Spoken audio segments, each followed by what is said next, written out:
The room went quiet so fast it felt like the air had been sucked out. Not an awkward quiet, not a polite pause, the kind of silence where every single person knows something has just gone wrong, and no one wants to be the first to react. We were at his parents' house, Sunday dinner, long table, white tablecloth, too many forks, too many expectations. Both families were there, his parents at the head, my parents across from them, aunts, uncles, cousins filling the rest of the chairs. This wasn't just a meal, it was an evaluation. I had spent all afternoon helping his mother in the kitchen, chopping vegetables, washing dishes, smiling when she corrected the way I held the knife. I wore the dress she'd once complimented. I even let her pick the earrings. I told myself it didn't matter what I wore, that I didn't need approval, but I wanted the night to go smoothly, because that's what you do when you love someone. You try. We'd been together 3 years. 3 years of shared rent, shared holidays, shared plans that always seemed just far enough in the future to avoid commitment. Every time someone asked, "So, when's the wedding?" he'd laugh and say, "One step at a time." I'd laugh too, even though my chest tightened every time. Dinner started politely. Compliments about the food, updates about work, someone joked about traffic. I relaxed, just a little. And that's when his uncle asked the question. "So," he said, leaning back in his chair, smiling like this was casual, "when are you two making it official?" There it was, the question that had been hovering all night. I glanced at my partner. He didn't look at me. He smiled at the table instead. "Well," he said, swirling his wine glass, "we've talked about it." My heart lifted slightly. Then he added, "But I'm not sure she's wife material." I felt the words before I fully heard them, like a slap that took a second to register. The table froze. My mother's fork clinked softly against her plate. His mother's smile didn't fade, but it stiffened. I looked at him. Surely I'd misunderstood, but he was still smiling. Like he'd just said something clever. "What do you mean by that?" his cousin asked, half laughing, trying to soften the moment. My partner shrugged. "I mean, she's great," he said. "Fun, independent, easy to be around." Easy. Then he looked at me. "But a wife? That's different." Different. My chest burned. I could feel everyone's eyes sliding toward me, waiting to see what I'd do. Laugh it off? Shrink? Defend myself? That's when I realized something terrifying. He'd rehearsed this. "Care to explain?" my father asked carefully. My partner chuckled. "I just think marriage takes a certain stability." He gestured vaguely. "She's more free-spirited." I felt heat rush to my face. Free-spirited. That's what he called it when I refused to quit my job to accommodate his schedule. That's what he called it when I said I didn't want to move closer to his parents. That's what he called it when I didn't mold myself into something smaller. My mother looked at me then. Her expression wasn't angry. It was hurt, for me. And that's when something inside me snapped. Not loudly, cleanly. I set my napkin down. The sound was small, but in that room it echoed. I stood up slowly. I didn't rush. I didn't raise my voice. I smiled. And finally, I spoke. "Well," I said, looking directly at him, "since we're doing this publicly." He blinked. I could tell he hadn't expected that. "I think it's only fair I answer you publicly too." A murmur rippled through the table. His mother's eyes widened. My partner's smile faltered. "What do you mean?" he asked. I took a breath. The kind you take before telling the truth. "I've spent 3 years supporting your career," I said calmly. 3 years splitting bills, planning around your schedule, and showing up to every family event you asked me to. I glanced around the table. "I've cooked with your mother. I've listened to your father's stories. I've smiled through jokes that weren't funny. I looked back at him, and the entire time, I continued, you've been deciding whether I was worthy of a title you never defined. His face reddened. That's not what I held up a hand. No, I said gently, this is where I talk. The room was dead silent now. Even the clinking of dishes had stopped. You say I'm not wife material, I went on, but what you really mean is that I don't disappear into you. I could see it landing. Hard. You want someone who fits your life without challenging it, I said. Someone who shrinks her ambitions so yours feel bigger. He shook his head. You're twisting my words. No, I said. I'm translating them. My hands weren't shaking. That surprised me, because I'd imagined this kind of moment 100 times, and I'd always imagined fear. But what I felt now was clarity. You brought this up here because you thought I'd stay quiet, because you assumed I'd protect your comfort at the expense of my dignity. I looked around the table. I won't. My mother inhaled sharply. My father's jaw tightened. His family shifted uncomfortably. And my partner, he looked exposed. I don't want to be your wife, I said finally. The words hung in the air. What? He whispered. I don't want to audition for a role you use to control me, I said. And I certainly won't sit quietly while you disrespect me in front of our families. I reached for my bag. I deserve better than conditional commitment, I said, and you know it. I walked toward the door. No one stopped me. No one spoke. But as my hand touched the handle, I heard his mother say my name, softly. I turned. Her eyes were glossy. I'm so sorry, she said. I nodded. So was I, but not for the reasons she thought. As I stepped outside, the night air hit my face, cool and sharp.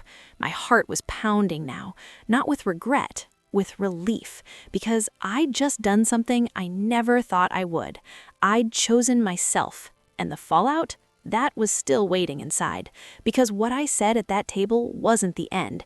It was the beginning, and by the time this story was over, everyone would know exactly what wife material really means. I didn't cry when I got to my car. That was the strangest part. I sat there with my hands on the steering wheel, engine off, the glow of the porch light fading behind me, and waited for the collapse to come.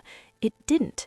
Instead, I felt hollow but not broken, like a room after furniture has been dragged out. Empty, yes, but suddenly full of space. My phone buzzed almost immediately. His name. I let it ring. Again. Then a text. You embarrassed me. Come back inside. We need to talk. I laughed out loud, a sharp, humorless sound. We'd just talked for 3 years. I drove home. Not our place, his place technically, since the lease was in his name, but the small apartment I'd kept after we first moved in together, temporarily. A backup I'd never let go of. He used to tease me for it. Always planning an exit, he'd say. Turns out, my instincts were better than his intentions. When I unlocked the door, the silence inside felt different from the silence at his parents' house. This one didn't judge me. I ticked off my shoes, dropped my bag, and sank onto the couch. Only then did the shaking start. Not from fear, from adrenaline, because I'd just done the thing women are trained not to do. I'd disrupted the narrative. My phone lit up again. This time, it was my mother. I answered. She didn't say hello. I'm so proud of you, she said. That's when the tears came. Quiet, heavy, relieving. I didn't plan it, I whispered. I just couldn't stay quiet. You shouldn't have, she replied. You were dignified, clear, strong. I closed my eyes. And your father? I asked. He wanted to stand up, she admitted. I told him you didn't need rescuing. I smiled through the tears. For once, she was right. By morning, the group chats were alive. My cousin messaged first. That was wild. Are you okay? Then his sister. I didn't know he felt that way. I'm really sorry. Then his aunt. You handled yourself with grace. Grace. a word people use when they're surprised a woman didn't shatter. He showed up at my door that afternoon. I didn't let him in. He looked different in daylight. Smaller, less polished. I didn't mean it the way it sounded, he said quickly. I crossed my arms. Explain it to me the way you meant it, I replied. He hesitated, then sighed. I just think marriage is serious, he said, and I don't know if you're ready to prioritize a family. There it was, the rewritten script. I already prioritize a family, I said, just not one where I disappear. He shook his head. You're making this into something it's not.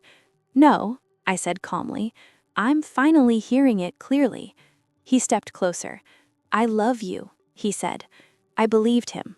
That was the problem. Love wasn't the issue. Control was. Love isn't enough when it's used as leverage, I said. He looked frustrated now. So that's it? You walk away because of one comment? I met his eyes. No, I said. I walk away because that comment revealed 3 years of quiet disrespect. He tried anger next. You made me look like a villain. You made yourself look honest, I replied. That stopped him. When he left, he didn't slam the door. He just looked at me like he was seeing me for the first time and realizing he didn't recognize the woman standing there. Neither did I. And that felt promising. Over the next few weeks, stories surfaced. Small ones. The kind that only make sense in hindsight. A friend mentioned he'd joked about me being temporary. Another recalled him saying I was too ambitious for domestic life. I listened. I didn't spiral, because the truth had already landed. This wasn't a sudden betrayal. It was a slow erosion I'd finally stopped excusing. The families reacted differently. Mine closed ranks. His fractured. His mother called me again. I raised him better than that, she said quietly. I believed she had, but intent doesn't erase impact. I hope he learns, I said. So do I, she replied. I focused on myself, on routines I'd neglected, morning walks, cooking meals I liked, saying no without explaining. And something strange happened. The fear of being unmarried faded, replaced by relief. One evening, I attended a mutual friend's engagement party, alone. No explanations, no apologies. Someone asked if I was okay. I smiled. I'm better than okay, I said. And I meant it. He tried one last time, a letter, handwritten, apologetic, but still centered on how he felt blindsided. How he needed time, how he hoped I'd reconsider. I folded it carefully and placed it in a drawer, not to revisit, but to remember. Because here's the truth no one tells you. The moment you answer disrespect publicly, you can never unhear yourself. You can never shrink back into silence. You can never pretend you didn't see it. I wasn't mourning a relationship anymore. I was mourning a version of myself who thought love meant endurance, and I was done burying her. What I didn't know yet, what no one in that room knew, was that my public answer hadn't just ended a relationship. It had started a reckoning, one that would circle back in a way none of them expected. And when it did, the definition of wife material would change for everyone watching. The strangest thing about walking away wasn't the loneliness, it was the noise. Not external noise, internal. Because once the relationship ended, all the thoughts I'd been pushing down finally had room to speak, and they were loud.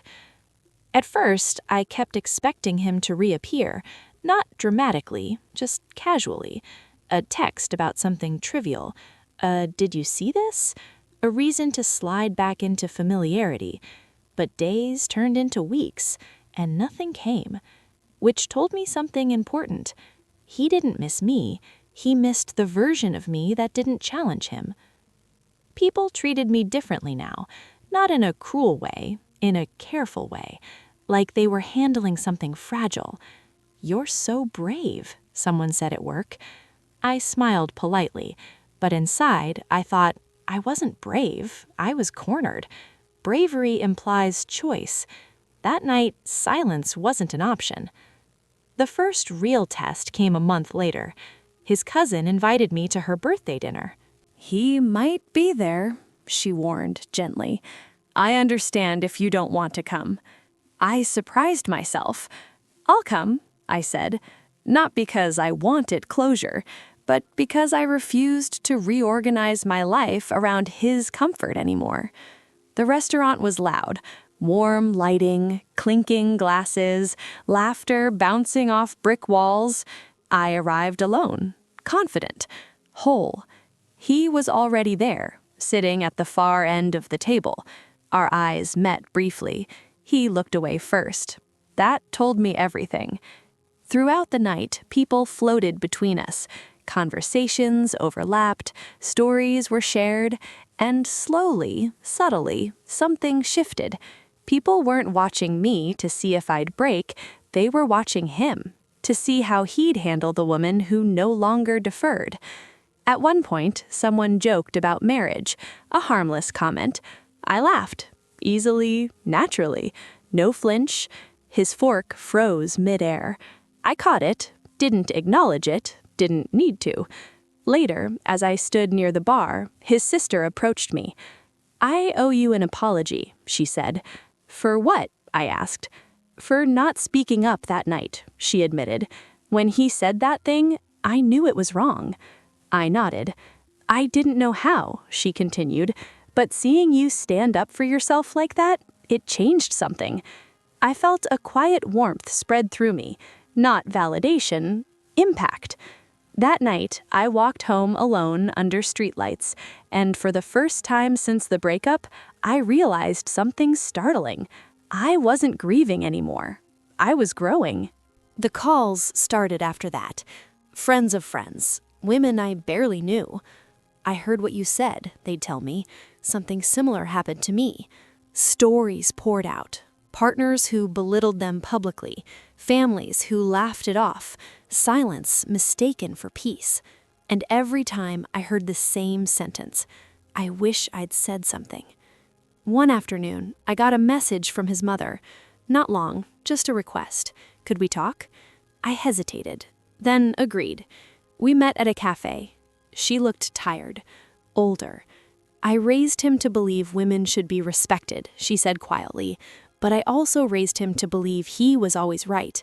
She stared into her cup. I didn't realize the damage that could do. I didn't rush to reassure her, because this wasn't about comfort. "I hope he learns," she said quietly. "So do I replied honestly. But deep down, I knew something she didn't. Learning wasn't my responsibility anymore. He tried dating, quickly. I heard about it through mutual friends. Nothing serious, nothing that lasted. Apparently, I'd set the bar too high. I laughed when I heard that, because what he really meant was, I stopped lowering myself. The turning point came unexpectedly. At work, during a presentation, I stood in front of a room full of executives, pitching a strategy I'd spent weeks refining. I spoke clearly, decisively, without apology. When I finished, the room was silent for a beat.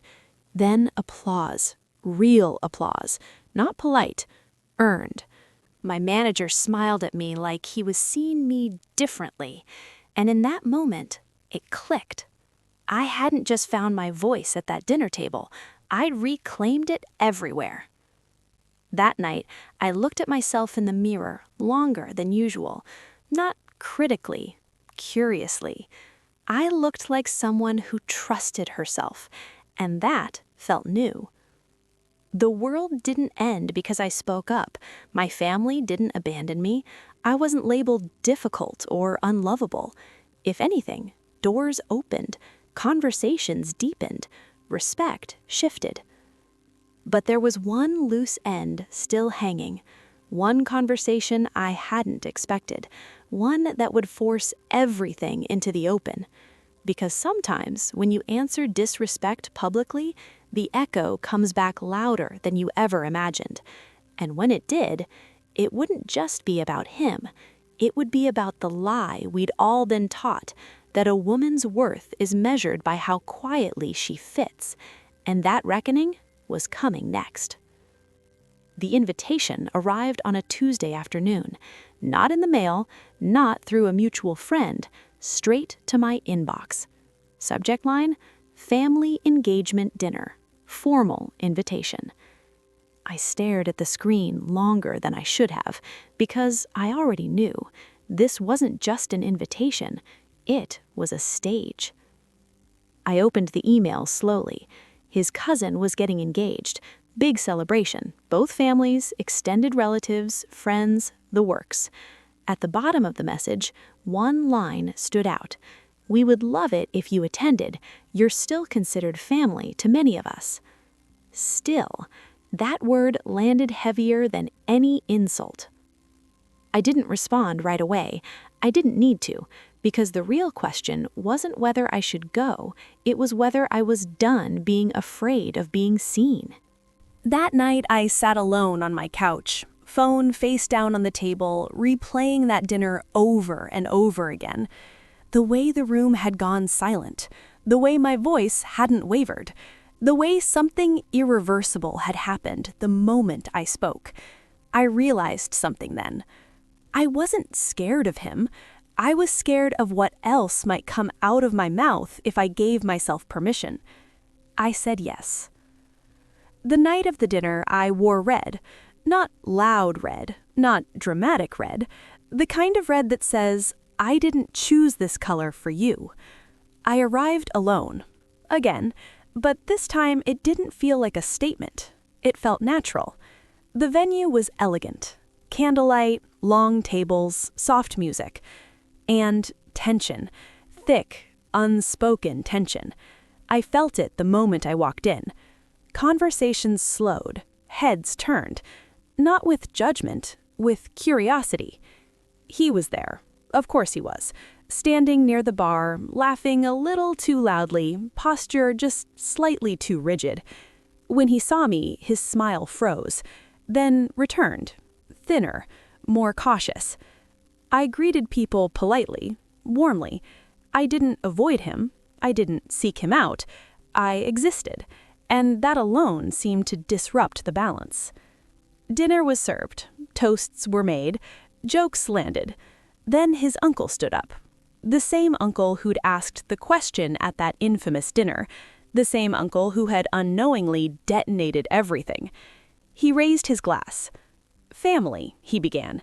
"It's funny how life teaches us lessons when we least expect them." My spine straightened instinctively. Across the table, I saw my former partner stiffen. "I want to say something tonight," his uncle continued, voice steady. "Something I should have said a long time ago." The room quieted. Not completely, but enough. "I watched a woman sit at this table months ago and be disrespected," he said. Every muscle in my body locked.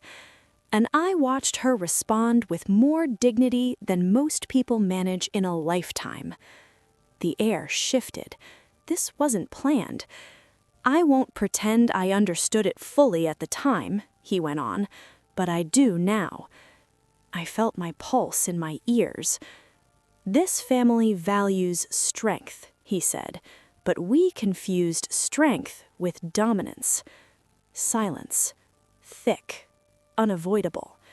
He turned slightly, not toward me, toward my former partner.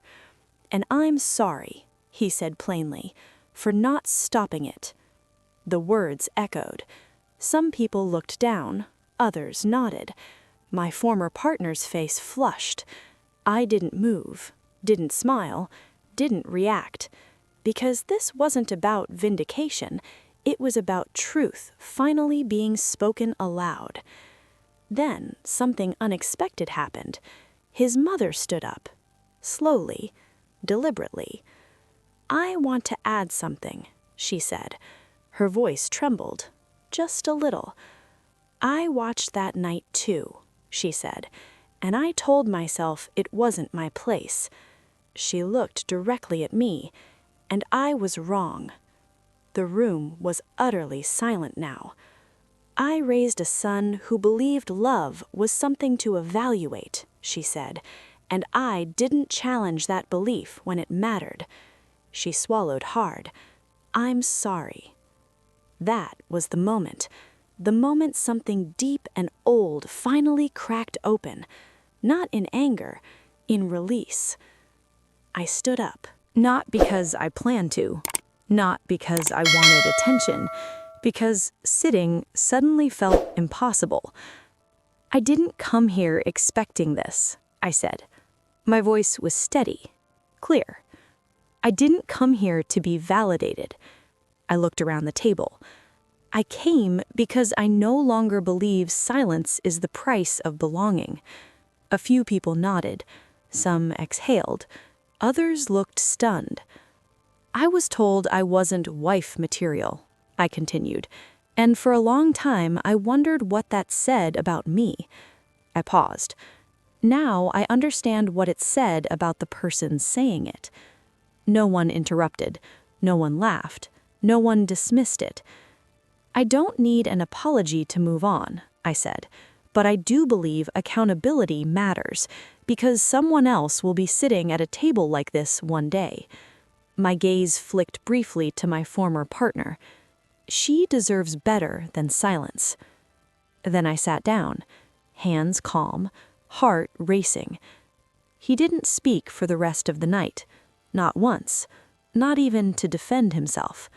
And that told me more than any argument ever could. After dinner, people approached me quietly, one by one, not to praise, to confess. Stories of swallowed words, of compromises that hollowed them out, of moments they wished they'd spoken. I listened, because now I could. He found me near the exit. "Can we talk?" he asked. I considered it, then nodded. Outside, cold air, streetlights. "I didn't realize," he said. I tilted my head slightly. "Didn't realize what?" "How much power those words had," he said. I studied him. "No," I replied, "you didn't realize I'd stop accepting them." That landed harder. "I never meant to hurt you," he said. "I believe that," I replied, "but intent doesn't erase pattern." He nodded slowly. "I see that now." I held his gaze. "And what will you do with that insight?" He didn't answer. That was answer enough. When I got home that night, I didn't replay the evening obsessively. I didn't second-guess my words. I slept. Deeply. Peacefully. The next morning, my phone was full. Messages, voicemails, emails. Not gossip, not drama.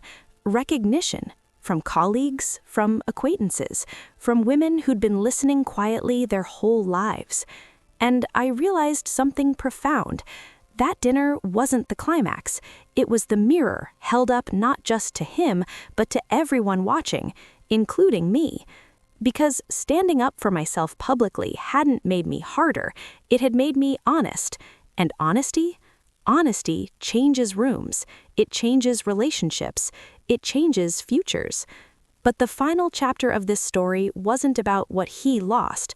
It was about what I gained. Because once you answer disrespect out loud, you don't just reclaim your voice, you redefine your worth. And the final part, the part no one saw coming, that was still unfolding. The days after that dinner felt unreal. Not dramatic, not explosive, just different. Like the air after a storm has passed. Not silent, but cleared. I woke up each morning expecting the emotional crash everyone warns you about, the regret, the doubt, the late-night spiral of maybe I shouldn't have said that. It never came. Instead, there was a steadiness I'd never felt before. People kept reaching out. Not immediately, not all at once, but steadily. Messages from women I barely knew, some I hadn't spoken to in years. I was there. I heard about what you said. I needed to hear that. One message stopped me cold. It was from a woman I'd met once at a holiday gathering. Quiet, always sitting beside her husband, never really speaking. "I left him last night," she wrote.